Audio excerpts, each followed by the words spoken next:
Então Pedro tomou a palavra e disse: Senhor, é bom ficarmos aqui. Se queres, vou fazer aqui 3 tendas: uma para ti, outra para Moisés e outra para Elias. Pedro ainda estava falando quando uma nuvem luminosa os cobriu com sua sombra. E da nuvem uma voz dizia: Este é o meu filho amado, no qual eu pus todo o meu agrado. Escutai-o. Quando ouviram isto, os discípulos ficaram muito assustados e caíram com o rosto em terra. Jesus se aproximou, tocou neles e disse: Levantai-vos e não tenhais medo. Os discípulos ergueram os olhos e não viram mais ninguém, a não ser somente Jesus. Quando desciam da montanha, Jesus ordenou-lhes: Não conteis a ninguém esta visão, até que o Filho do Homem tenha ressuscitado dos mortos. Palavra da salvação. Glória a vós, Senhor. Podemos separar por um instante, queridos irmãos e irmãs. A liturgia da palavra, nesse segundo domingo, dentro da quaresma, nesta nossa caminhada em busca de conversão, de salvação, de verdadeira mudança de vida e de atitudes, veio chamar a atenção para um dado que por muitas vezes nós nos descuidamos, que é o ver a presença de Deus que acontece no meio do nosso sofrimento, no meio das tentações. Deus que está ali a nos sustentar, a nos proteger e ajudar a combater o mal. E assim nós olhamos hoje para a transfiguração do Senhor, que nos mostra que a glória está reservada a Ele. Ele sabe disso. Mas para chegar lá, Ele precisa descer a montanha sagrada, com todos esses discípulos que foram com Ele, para entender que é pela cruz que chegarão a glória da ressurreição, a glória da transfiguração, terão suas vidas verdadeiramente transformadas. E olhando para isso, queridos irmãos e irmãs, muitas vezes nós olhamos para as tribulações, as dificuldades, o sofrimento na nossa vida e começa a achar que Deus nos abandonou, que Deus não está conosco, que Deus está muito longe, por isso está acontecendo tudo isso de ruim. E a gente esquece que o próprio Cristo, Deus feito homem, no meio de nós, teve de passar pelas coisas ruins, nunca desamparado, pelo seu Pai do céu e pelo Espírito, que tanto o inspirava a fazer o que fazia. E isso é um grande ensinamento para nós, porque nos mostra que a glória que cada um de nós precisa buscar, precisa viver cotidianamente, ela passa por esses momentos de tensão, de dificuldade, por que não dizer de paixão, como foi para o Cristo, quando sofremos, quando temos de lidar com a angústia, por coisas que nos acometem e que não deveriam estar aí na nossa vida.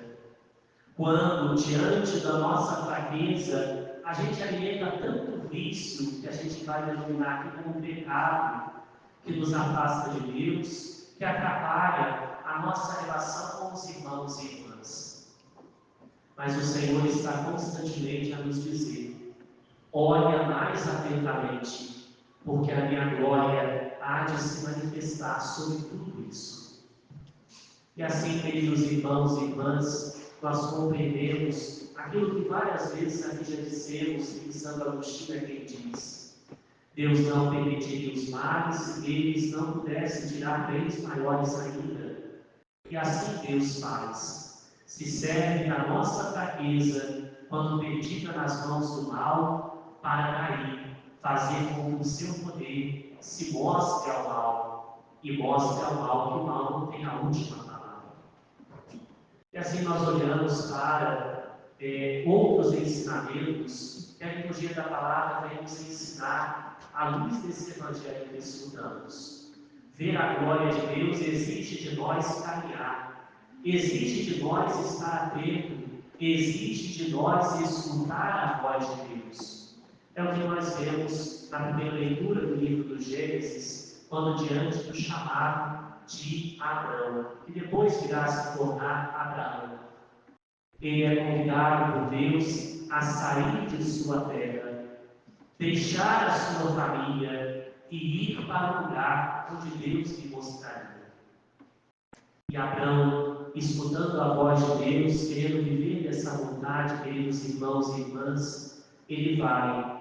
Ele não conta, ele não pensa demais, ele simplesmente se entrega, se lança e abraça para viver a vontade do Senhor. E é o que constantemente falta na nossa vida, quando diante dos problemas, das dificuldades, da paixão que nos visita. Esquecemos muitas vezes de olhar para Deus e olhamos somente para o problema, para a dificuldade, para a tempestade, e desse modo nós nunca veremos a glória de Deus que ali se manifesta, ou que ali quer se manifestar. E com isso nos fecharemos, não nos lançando nas mãos de Deus, mas nos detendo em nós mesmos, nos egoísmos, nas revoltas, no espraguejar, no murmurar. E com Abraão, nós hoje devemos aprender. A vida do homem foi feita para se entregar constantemente, a todo momento, nas mãos de Deus, o seu Criador, que lhe sustenta e que tem condições de lhe ajudar neste caminho de transformação, nesse caminho de santidade. E olhando para a segunda leitura, nós coroamos tudo isso que acabamos de falar. O caminho de santidade, o caminho de salvação, ele vem ao encontro da nossa vida enquanto graça de Deus. Não porque mereçamos, porque se formos contabilizar os merecimentos, vão estar em menor proporção do que o não merecimento da nossa parte quando diante de Deus.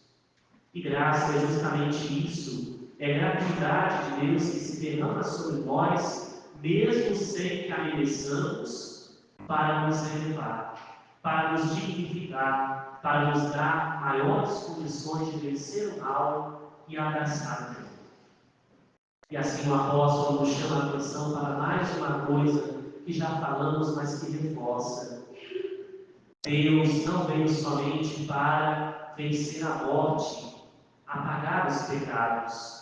Ele veio para nos trazer a vida, para nos trazer a salvação. E é isso que nós precisamos compreender quando nesta caminhada quaresmal.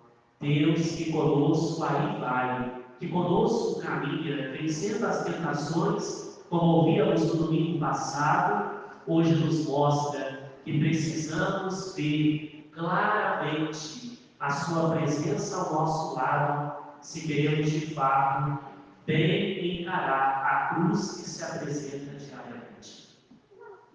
Ver Deus é a condição de possibilidade para que o cristão não perca a esperança no seu caminhar. Não venha se perder na revolta, no desânimo, no cansaço, no querer entregar os pontos, quando diante da tentação que lhe vence e lhe joga novamente no chão. Mas vendo Deus neste caminhar, queridos irmãos e irmãs, temos condições de, em meio a tudo isso, mais uma vez levantar, olhar para o alto e recomeçar. É isso que Deus espera de nós. É isso que Deus espera que vejamos enquanto glória dele, que deseja se manifestar na vida minha, na sua vida, na nossa vida. Deus, queridos irmãos e irmãs, quer nos salvar. E para isso vai se servir sempre da nossa fraqueza, para que dela tire o seu grande bem para a nossa vida e para a vida do mundo.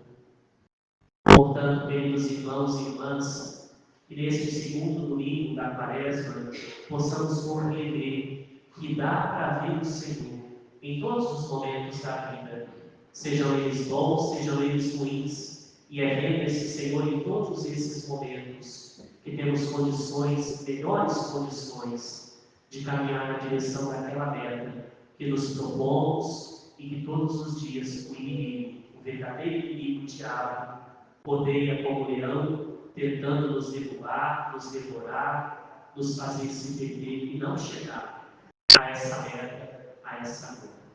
Lembremos sempre, a glória pressupõe a cruz, e é pela cruz que chegaremos um dia à glória.